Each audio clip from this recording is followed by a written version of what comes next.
Good afternoon, everyone, and thanks for joining our WNCT Now late afternoon news update right here on WNCT.com. I'm Kelsey O'Donnell inside the digital studio again today with some of today's top news headlines for this Thursday, April 1st. This isn't an April Fool's joke. We do have some top news headlines for you right here on WNCT Now. Now, we begin this afternoon following a tragic story out of Greenville.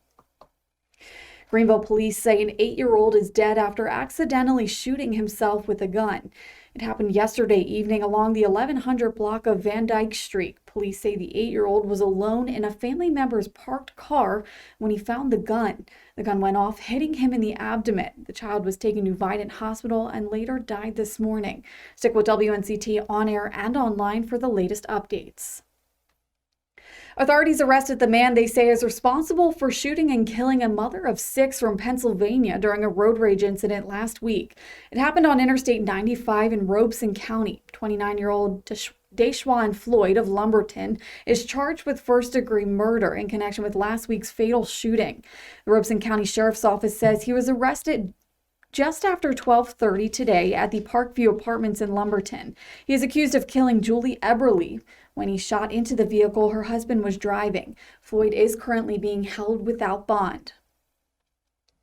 As hate crimes continue to rise, North Carolina Democrats are pushing for tougher punishment. State lawmakers are filing a bill that would create a new felony charges for assaults motivated by discrimination. Those individual crimes against people based on gender identity, sexual orientation, or disability. The bill would also require law enforcement to report hate crimes in order to receive more accurate data on how often they occur.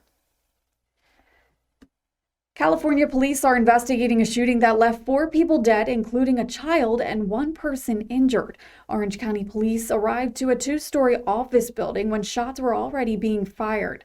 Officers got involved and shot the suspect. The suspect and female victim are in the hospital, both in critical condition. 1 firearm was found on the scene, and the motive for the shooting is still unknown. No names have been released at this time. Still ahead on WNCT Now updates. If you're getting vaccinated, how your vaccine paperwork could soon become your ticket to traveling or into businesses. Plus, a big change is headed for UNC basketball. The details just after the break. When we say you can get 9 on your side news anywhere, we mean, well, anywhere. At work, over coffee, from the kitchen, the plane, outdoors, customized alerts. Everything you want in one place. Breaking news. We get it to you wherever you are. Out on the water, on a date, even at the North Pole. Ho, ho, ho. WNCT 9 on your side. News on the go. Anywhere, anytime. Hey everybody, I'm your First Alert meteorologist, Alex Wasilenko. You know, this year has been filled with a lot of uncertainty and many changes too. Here at 9 on your side Morning Edition, we're going through some changes of our own, but one thing that will never change, our commitment to you. To be on your side and to help you start your day with your local news and local weather. In Jacksonville and Onslow County, good morning to you folks. Grab the umbrella. 9 on your side Morning Edition, weekdays from 4:30 to 7. Welcome back in, everyone. If you're just now joining us, welcome in. My name is Kelsey O'Donnell here inside the digital studio with some of today's top news headlines in between our newscasts right here on WNCT.com. Like we mentioned before the break, millions of Americans are being vaccinated in an effort to stop the spread of COVID-19. But you might want to hang on to those confirmation paperworks as they could soon become your ticket into businesses or even to travel. With 3 COVID vaccines being offered in the U.S., people are starting to look for ways to break the cabin fever brought on this past year by COVID. But will you need to show proof of vaccination to get around? I think most people want to travel and they don't care if they have to show one more ID. Travel journalist Chris Elliott says a vaccine passport is probable for overseas travel, but domestic travel is trickier. The real issue, though, is, how far are we going to take this? Are we going to set up roadblocks on the interstate and make people show their vaccine passports? I think that would be a very bad idea.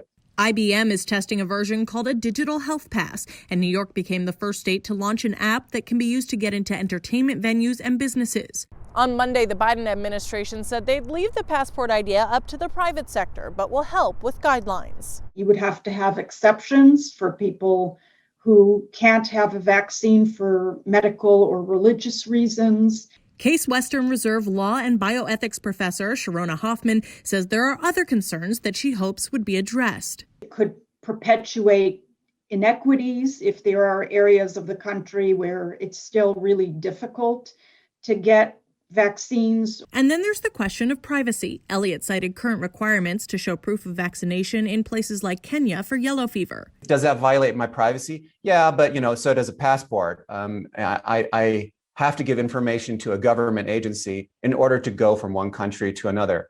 Vaccine passport works in exactly the same way. Where he says privacy could be an issue is domestically and if used at businesses. Roger Geiger represents the Ohio chapter of the National Federation of Independent Business and says putting businesses in the position of being vaccine police is unfair. So until there's clear directions and protections for small business owners from either local, state, or federal governments, I think it's not likely that small business owners are going to create that kind of mandate in their businesses.